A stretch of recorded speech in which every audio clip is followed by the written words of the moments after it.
Pues la realidad es que se complica cada vez más la situación de Venezuela y del pueblo venezolano. Hoy queremos hablar de lo que es noticia en el mundo y es esta declaratoria de default parcial que se le hace a Venezuela. Queremos entenderlo un poco más, ya que estos temas suelen ser bastante específicos, así que tenemos a nuestro invitado que nos va a llevar de la mano a analizarlo y a saber qué puede venir para este país. José Luis Rivas, analista, bienvenido, gracias por estar aquí. Bueno, como le digo, vamos a empezar de lo más básico para después meternos en la minucia. Hemos escuchado muchas veces que Puerto Rico entra en default, que muchos países entran en default, pero aquí se está hablando de un default selectivo. ¿Esto qué significa? ¿Qué quiere decir? Lo que significa, generalmente las personas hablan de default de manera general. Quiere decir que un país va a fallar o una entidad va a fallar en pagos. Ahorita se declara un default selectivo, que es la primera etapa cuando se declara un default. ¿Qué significa esto? Que el gobierno o la entidad falló en pagar ciertos bonos o ciertas deudas que tiene. Esto es lo que ha sucedido hasta el momento. Para que llegue un default general, tendría que empezar a fallar a pagar en diferentes bonos. Ahorita lo que ha fallado es en pagar deuda soberana, un bono de deuda soberana, intereses, sí, y un bono que venció ahorita el 2 de noviembre de PDVSA. Además de los intereses sobre un bono de Corpoelec, que es una empresa estatal venezolana, por apenas 27 millones de dólares. Estos se van sumando. Si estos fallos se van sumando, diferentes dueños de bonos van a iniciar acciones para poder reclamar el pago de su deuda, de lo adeudado.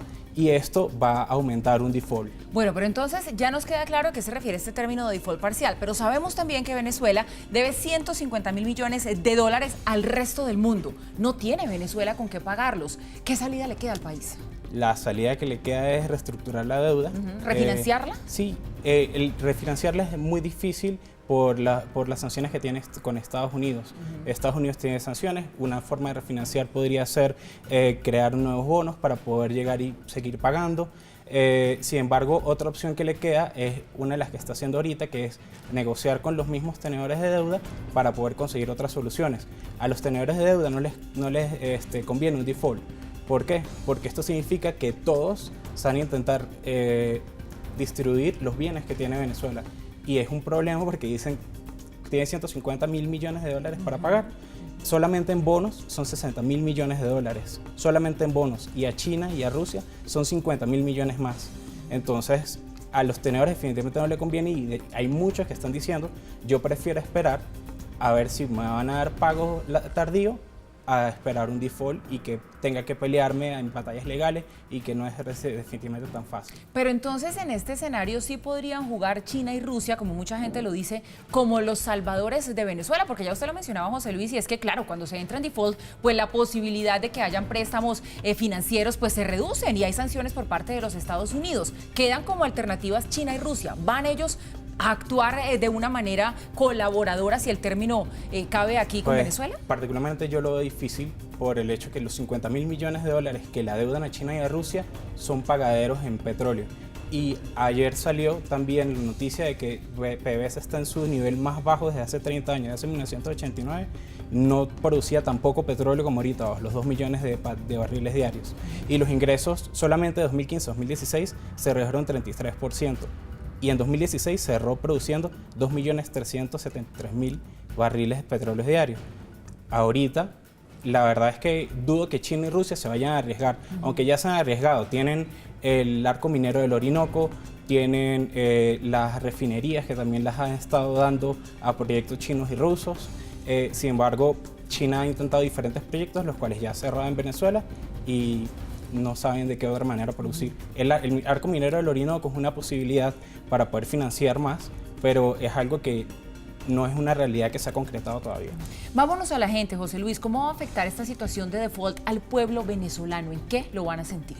Mira, el pueblo venezolano ya está en una situación de escasez máxima y debido a que depende altamente del gobierno venezolano para las importaciones, tanto de medicinas como alimentos, como de cualquier otro indumentaria, ha sido una situación bastante fuerte, pero no es nuevo para el pueblo venezolano. Yo creo que la exposición ha estado limitada a lo que va a sentir el pueblo venezolano porque el gobierno ha dejado su prioridad en armamento. En cosas para mantenerse en el poder, la cantidad de dinero que se lleva en corrupción es muy grande Entonces una de las primeras cosas que tendría que solucionar el gobierno para poder salir de esto es temas como corrupción y gasto, que no lo ha hecho, y tampoco puede llegar y decir voy a reducir el gasto en la población, porque la verdad es que el gasto ya es bastante bajo, ¿sí? Y no da suficiente, no da abasto para lo que la población necesita. Lo que vamos a ver como consecuencia es que mucha más gente va a seguir saliendo y que la escasez va a aumentar, que la escasez de medicamentos va a aumentar, que la situación en la frontera se va a empeorar porque la gente va a huir a donde puede, huyen a Aruba, huyen a Trinidad y Tobago, huyen aquí a Colombia, huyen a Panamá, huyen a Brasil. Mire, ya que toca usted ese tema, José Luis, de que van a empezar a huir y nosotros como colombianos, como país vecino, ¿qué tan afectados nos podemos ver? No solamente por una migración mucho más masiva de la que ya se está dando a nuestro país, sino también porque seguramente esto podría hacer que el gobierno venezolano se financie algún más de economías ilegales como el narcotráfico y se termine definitivamente consolidando Venezuela como esa ruta de paso del narcotráfico. Sí, el problema es que no es el gobierno venezolano el que se financia mediante el narcotráfico, son los políticos venezolanos los que se financian con esto. Y evidentemente eso hace que sea mucho más difícil sacarlos del poder y obtener cambios, porque ellos están felices con este negocio que tiene. Sí hay un montón de negocios que son ilegales y que se alimentan en la frontera, no solamente de contrabando, también hay contrabando de minerales, hay contrabando de gasolina, hay contrabando de un montón de productos que empeoran la situación en Venezuela y empeoran la situación para el país y para el gobierno. El gobierno simplemente ha demostrado su inefectividad para poder controlar esto y ha demostrado que la gente sale porque ya no puede aguantar en Venezuela, ya no pueden. Se complica aún más la situación en Venezuela cuando creemos que lo hemos visto todo, cuando creemos que este país definitivamente ha tocado fondo, nos damos cuenta que no es así, que algo más complicado puede venir. Pues a José Luis Rivas, nuestro analista, muchísimas gracias por haber estado hoy con nosotros ayudándonos a entender este tema que, como decía al comienzo, lo vemos a veces enredado, complicado, alejado, pero que es necesario que sepamos de qué se trata y cuáles son las consecuencias que puede tener. Buenas noches. Muchas gracias, buenas noches.